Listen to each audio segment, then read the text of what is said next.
We have a hamster-related incident. I need to inspect your hamster immediately.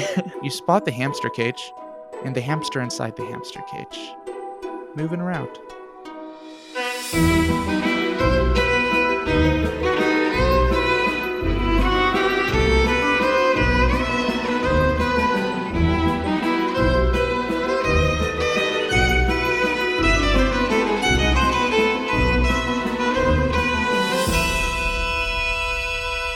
Moving around. As he's talking to me, I'm gonna inch close to the hamster cage. Our hamster has, if he, yeah, and I'm gonna look and see if there's anything stuck to the hamster's paws, as if he had glue on them, and he was picking up wood chips.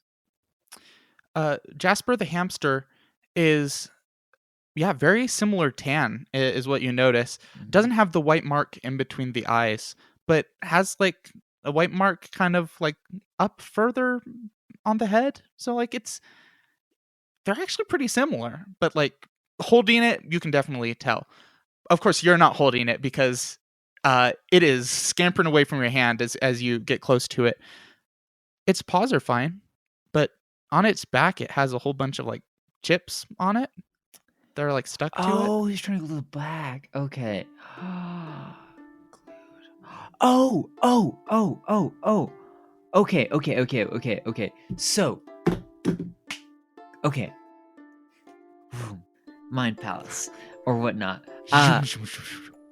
So Lucian was gluing Jasper to the cage, but Newell said that Hamlet was acting different. He was a lot more friendlier than later. So what if he'd been switched back at that point? I need to ask Newell if he was sticky. If Jasper or if the hamster he was playing with was sticky. Lucian was playing with Jasper. And then I've got to determine whether or not Newell played with Jasper or played with Hamlet at that point. Okay. About this time, Mr. Hawthorne is trying to usher you out. Is there any last information that you want to glean from this cage before he gets you out of here? Do I? Oh gosh. Do I see any beans? Any? No beans. No beans. No celery. Okay. No beans. There's a hamster murderer on the loose! I shout as he's shoving me out of the classroom. Our hamster is alive right there! That's what they want you to think! And yeah, those are the last words you get out as click, the door. You are scooted out and the door closes. Okay. Do I see wood shavings in the hallway leading to this door? No. Okay. I'm going to ask Lucian if Mr. Hawthorne's door was unlocked. It's like, no, he locked it when he left for music class. Mr. Hawthorne, and you would know this, Mr. Hawthorne went with you to music class. Okay. Always one teacher from combined class things goes with them. Miss Ackroyd, it was her turn off. So it was just Mr. Hawthorne and all of the students and the music teacher. Okay. So you had to use the keys to get into Mr. Hawthorne's room? Yeah. Okay, so it was locked. When you came out, did you see Sierra? Yeah. Did you talk to her at all? Did she go into the classroom before you? Or did you go? Yeah, she walked into the classroom, and around the time she walked in, Miss Ackroyd came out and told me I couldn't do anything fun. Yeah. And when you went into the classroom, you definitely did not see Jasper the hamster in the hamster cage. Oh yeah, no, like yeah, the cage was empty. Like I'm saying. So Jasper's cage is empty, and when you were done with Hamlet, did you put him back in the cage, or did you give him to Miss Ackroyd and she put him back in the cage? Who put him back in the cage? I didn't ever really take him out of the cage. Hamlet was in there. I was just playing games. We didn't take him out or anything. Okay. I swear, I am not the hamster. You can ask anyone. I am not the hamster killer. Okay. In fact, you can even ask You can even ask the mean teacher. Like, she checked Mr. Hawthorne's classroom after I left to make sure I didn't take anything. She didn't notice anything weird as well. Okay, gotta go talk to Miss Ackroyd. Okay. Uh, Hi, Miss Ackroyd. I'm your friendly neighborhood investigator. She's going through another stage of grief at this point. Like, she's gone from worst day ever to, at this point, she is on her computer sending, you assume, emails to PTA and to Yeah. parents, and just prepping herself for a whirlwind of PTA complaints. Don't worry, I won't be traumatized as long as you answer my questions. In fact, at this point, actually, this is your kind of first time approaching the teacher's desk. It's got quite a few papers. Parent-teacher conferences are coming up soon, so you see quite a few of those papers. She also has this really big book. She has a large Jungle Book on there, which is a little strange because that's not like the book that she's doing for story time. But it might be personal reading. She closes her laptop and is like, "Yes, Nathan." I was wondering, so I know you went into Mr. Hawthorne's classroom after Lucian left. Did you at that point see Jasper in his cage at all? Yeah, she was there. She was there. Jasper's a Jasper's a girl. Jasper's a girl. Kevin's a girl. Jasper. What? Why do you ask? Why would she be missing? Because Jasper is there, but Jasper has glue on her back, so Jasper's the hamster that Lucian was playing with earlier. She purses her lips and says, "Nathan, you're making this very complicated. It's I think honestly it's better for some people to just accept loss and move on." Yes. On that note, trying to cut the soapbox short, when you made Lucian stop playing with the hamster, did you put the hamster back? Did you clean him off? I cleaned the cage earlier today, so luckily the hamster wasn't covered in droppings or anything. So no, I told Lucian to wipe him off, and then I said that Newell could play with him if he was kind. Okay. So I did not touch. In fact, the only thing I did was I covered up the hamster cage when it was nap time. And it's like a magic act. I put the tarp on and I took it off, and no more hamster. He's gone. Okay. When you were putting the tarp, okay, this dead hamster, definitely Hamlet. Yes. You dug it up. Dug's a strong word. Acquired. You uncovered? You exhumed the hamster? Nathan, I'm going to have to write you up for this. I'm going to have to put a little red dot next to your name. You know what that means. Nathan, I'm going to need you to stop making such a big deal out of this whole hamster thing. Oh, sad. You said I couldn't get expelled, but this is worse. Not the dot. Okay, well, I guess she... if you're asking me, Marcus, this hamster has all of the markings of beloved Class Pay Hamlet. Okay, cool. All right. I'm going to talk to Newell. All right, Newell, the origami kid. When you were playing with Hamlet, was he sticky at all? Was he covered in any wood shavings? Yeah, of course. I played with him right after Lucian was gluing him. And you put him back. Yeah, I was just standing right by him, right by the cage, and letting him run around in my hands, and then I put him back in the cage. Then you put him right back, and you shut the cage? I did. You did shut the cage. In fact, I was in the classroom the whole time, so I feel confident as a detail-oriented individual that my parents keep telling me I am. That hamster stayed in the cage the whole time, as long as I saw it. Okay. I mean, besides me taking it out. Okay, so during all of indoor recess, he was in the cage after you played All the with way him. until I left and it was covered up. Okay. And then you didn't come inside during recess, outdoor recess? So, me as Marcus, I'll tell you some of the kind of things you would be able to glean so I don't have to do in the character voice. Okay.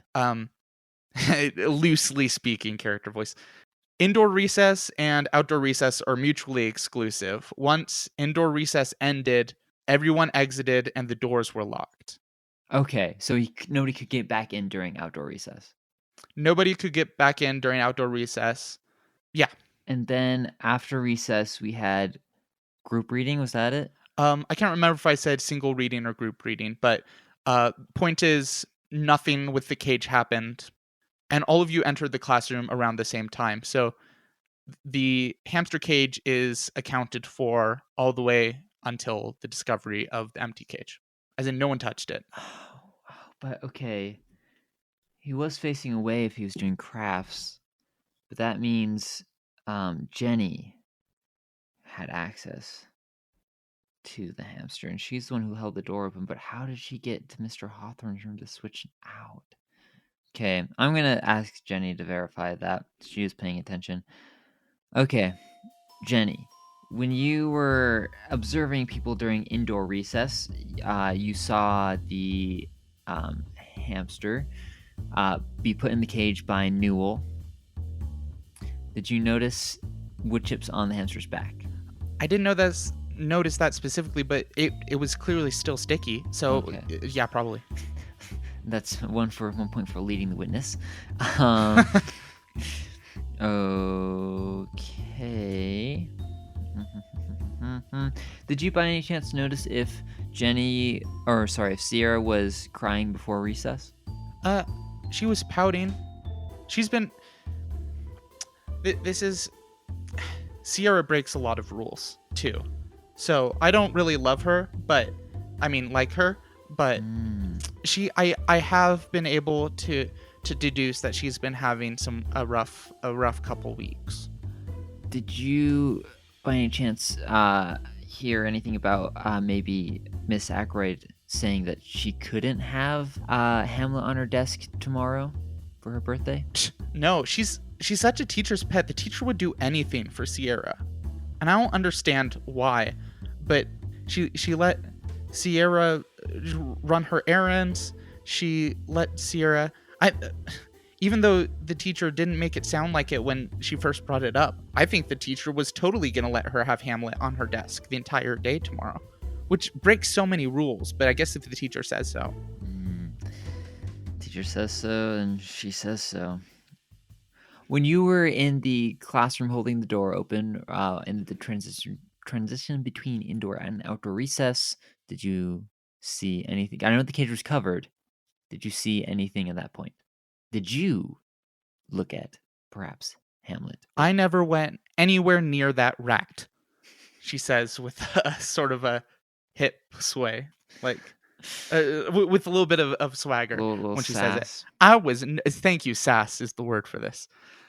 She's like, the last moment I saw the hamster was right before Miss Ackroyd walked over, and I couldn't see the hamster because she was standing in front of it, but she, put the tarp over, and she walked outside with her big book and yelled at Lucian.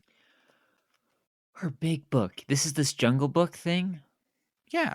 Okay, flashback. Can I look at the title of that book?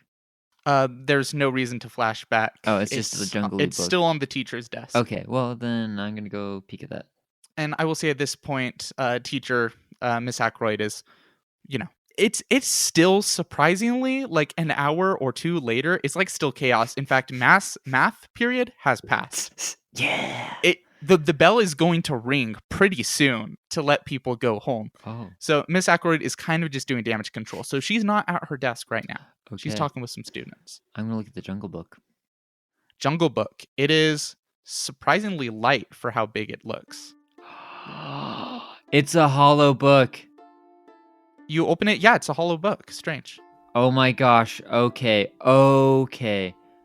Okay, so it's Miss Ackroyd is up to her. Okay, so gonna mind Mind palace this a little Palace. bit. Okay, so hollow book. Miss Ackroyd was carrying. Jenny saw her carrying the book. So what does that mean?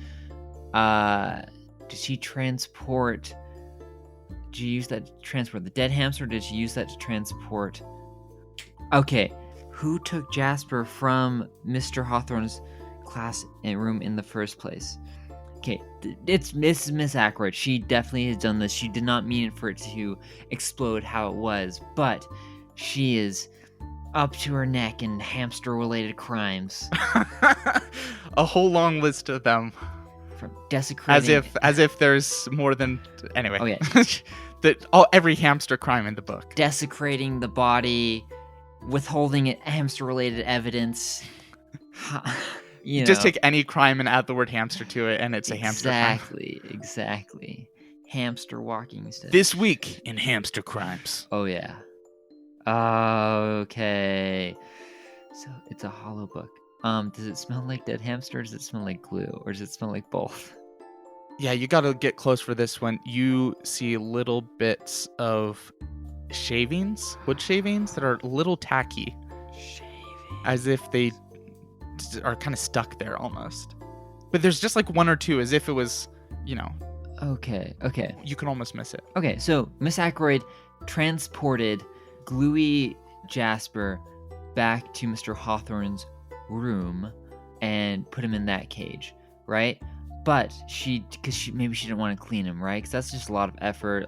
Did not want to deal with that. Mr. Hawthorne's problem, right? So she takes the other hamster, brings it back, but maybe doesn't secure the cage all the way because she's in a rush. She's trying to do it really quickly, surreptitiously. So she slides it in, doesn't close the cage all the way, perhaps, gets out, eats some. Was Miss Jenny, was Miss Ackroyd the first person in the room after outdoor recess? Sorry, after outdoor recess, was she the first in the room? Yes. No. Who was the first? She was not. We all went into the room together. In fact, if you want me to tell you Miss Ackroyd's schedule, she flips over another page. Oh my gosh. Okay, yes. She says, Miss Ackroyd was obviously with us when she was teaching this morning. Mm-hmm. Then she walked the class down the hallway to music class. Okay. Went back to the classroom and was there alone until she came and grabbed the 15-minute students. So she was, music class is about an hour long, 50 minutes to an hour. So you didn't see her for about 45 minutes. And then she picked up the students for inside recess. And then she briefly went into the hallway. And then she joined everyone. She briefly went to the hallway, briefly went into Mr. Hawthorne's room, as you learned from Lucian. And then she joined everyone on the way outside. Oh, okay. She killed it before in the 45 minutes. The cage was probably open, and then she accidentally killed it, so she went and grabbed Mr. Hawthorne's hamster so they wouldn't know in that 45 minutes, brought it back. The kids play with it, got it all gluey, but she had to put it back, and that's why she needed her keys. That's why she was looking for her keys, but she had to put the hamster back. Oh, and so she put it back really quick, but then she was like, "Oh crap, the other hamster's dead." So she hid that in the trash in the 45 minutes. She buried it. She had time to bury it down low. She has no alibi. Okay. Is there anything else? I think I got her. At this point, it is 5 minutes till the bell. Okay, Miss Ackroyd, in fact, is just beginning to get control of the classroom. Everyone is respecting her as a teacher once more, and she stands by her desk, a little hunched over, and you raise your hand. Miss Ackroyd. Yes, Nathan. I believe I have solved the mystery of the murdered hamster. Nathan, it's math period. Or should I say, We're not... instead of manslaughter, hamster slaughter, because I believe that this murder was an accident. Gasps around the room. giant inhale gasps where some students start coughing because they're gasping so much. You see here, it all came down to a few key pieces of evidence. I'm just going now. Do it. Yeah, this is denouement time, baby.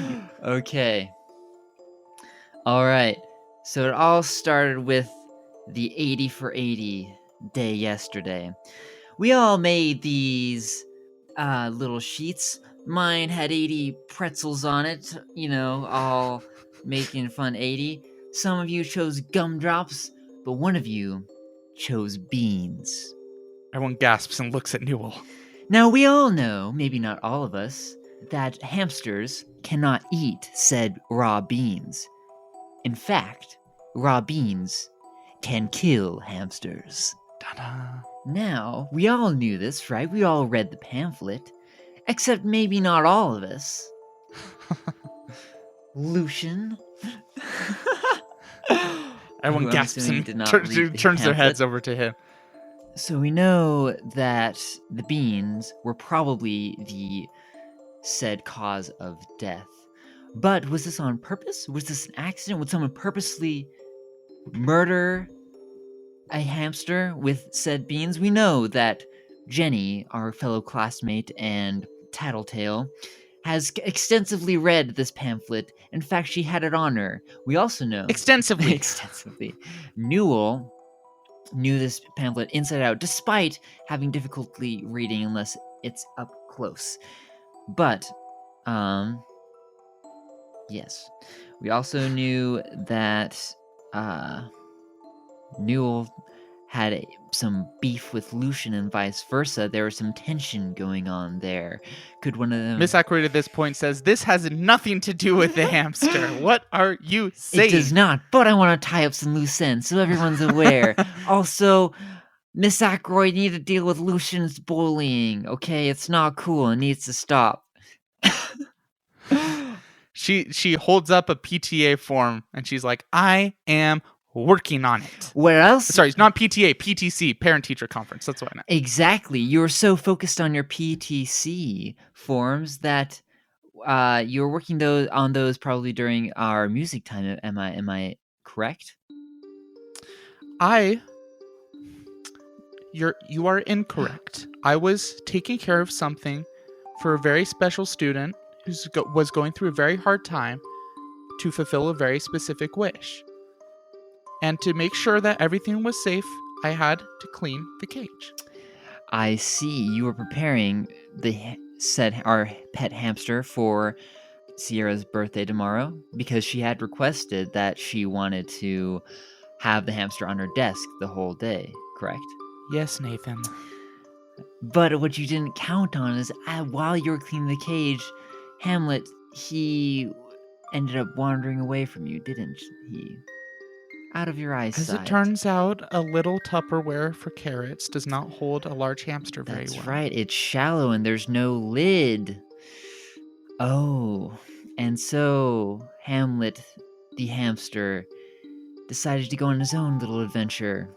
And much like Shakespeare's Hamlet, he met his very own tragic end. You see, the crafts from yesterday were within reach of Hamlet's little hamster legs, and he got a little too close to one student's bean 80. I hold it up again. Bean 80. What a sentence. What a phrase. And as such, you noticed too late, didn't you, that he had already scratched off and swallowed said beans. How long was it till he died in your hands? Or did you only see him after he croaked one last time? At this point, you do notice just little tears in Miss A's now eyes. I feel bad. And they're dripping down, and she says, when I looked back over, he was already dead. Oh. Now I'm like, I gotta bring this back. This is not accusatory. It's like, oh, darn it. She seems to have some she seems to have some grief. Yeah. Now we all know this was an accident, but with Sierra's birthday being tomorrow and with all of us coming back, she couldn't just have the hamster there. No, that would be too traumatic. she really does care about us, and she was thinking about us when she did what she did next. She and at this point, she actually opens her laptop and kind of twirls it around without saying a word and kind of points it towards you. And you see on the Google search, it's buy hamsters where to. And she says to she's like, I just needed a few minutes before nap time so that people believed that there was still that he was still Oh, there. dang it. This is all my fault. If I hadn't have searched, no one would have known. Oh, oh, oh, ow. But now I've started this, I have to finish it. Okay, maybe I can. Oh, dang it. Uh, Keep it coming, you heartless little fourth grader. Oh, wow. I have to rethink some things. No, no, no. You're on track, my Okay. dude. Like I you got to finish off this I denouement. know, but The now tone, is I that just what feel, you're yeah, the reevaluating? tone, because I'll explain why in a second. Okay, maybe I can. That's maybe at this point I said to Gus, that's right. It was an accident, and we're gonna get a new hamster, and I'm very sorry. Okay, and then maybe after class, I hear about her because I know I feel bad to go confronting her whole class, but I do need to finish this out. So after Hamlet passed, you you had to hide him, so you buried him deep within the trash can underneath everything. And then but at that point you had to go get the Star Kids, but you still needed a hamster. Well, who has a hamster that looks pretty similar to ours? Mr. Hawthorne. In fact, Jasper looks almost identical, except for the dot on her head is a little farther back. So you swiped Jasper, but how are you going to transport a hamster? Obviously, the dish didn't work. I hold up the book. This was the final key. You see, this is not a normal book, it is a hollow book. And inside, Jasper the hamster was transported to the classroom where the star students, Newell and Lucian, played with him. Lucian got glue on played with her, glue on Jasper's back, and then Newell played with her afterwards. But you still had to return it to Mr. Hawthorne's class because they were in music. They were going to notice the hamster was gone, right? So what you did was you put the hamster back in the book. You went out into the hallway. You were looking for your keys. You couldn't find them. But little did you know that Lucian had them, and he'd already gone into Mr. Hawthorne's classroom. So you reprimanded him, slipped back in, put Jasper back, went back to the classroom, carefully put the cover on the hamster cage, hoping that no one would notice that Hamlet was gone for the rest of the day, so you could get a replacement hamster. But sadly, what you did not count on was our curiosity and our undogged dedication to this hamster, and thus, when we discovered it was missing, we did not give you the chance to buy a new hamster, for which I apologize. You were right. Sometimes there are circumstances we don't know the whole backstory, and so we got to cut some people some slack. So I hand her back the Jungle Book, and I open it for her. Inside is a little note cut out with Newell's serial killer thing. I hired him for it earlier, and it says, "It wasn't your fault." In serial killer letters. Oh man. Oh yeah, no, tears are fully streaming down her cheeks, but she's not sobbing. She's silently weeping as these tears stream down her face. She closes the book in her hands and she frowns and she's like, "No, Nathan. No. No, no, no, no, no, no, no, no. It's a painful truth.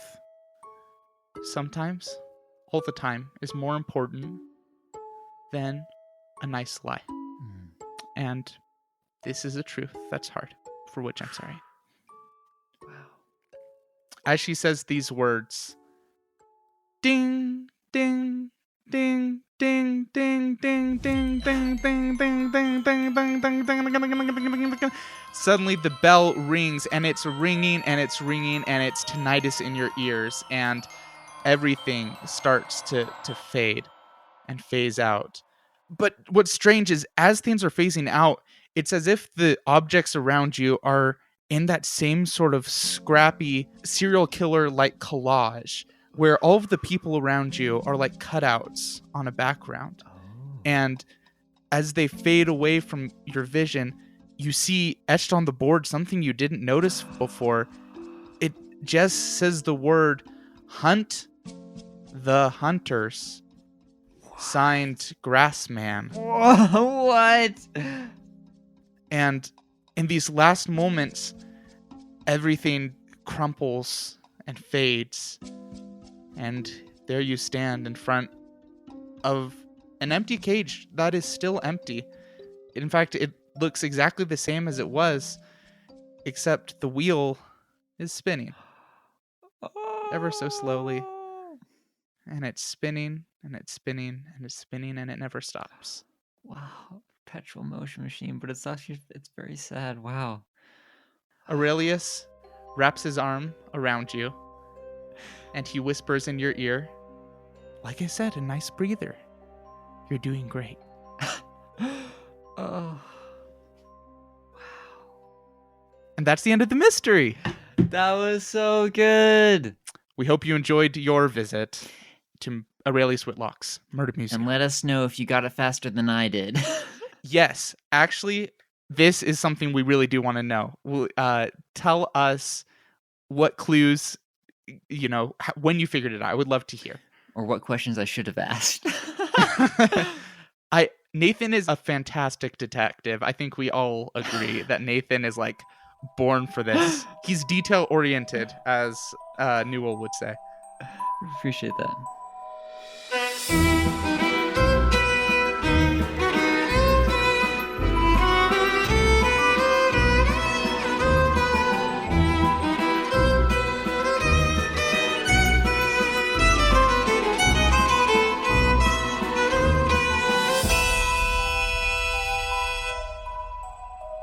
A message from the curator.